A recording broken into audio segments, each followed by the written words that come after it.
You ask Tiger to solve. This deals with linear equations with one unknown. The final result is q equals 3.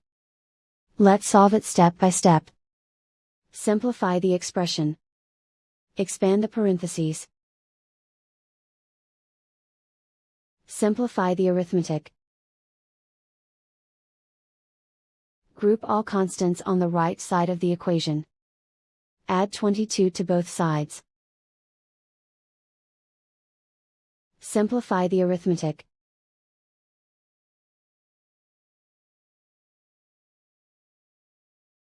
Isolate the q. Divide both sides by 2. Simplify the fraction. Find the greatest common factor of the numerator and denominator. Factor out and cancel the greatest common factor. And so the final result is q equals 3.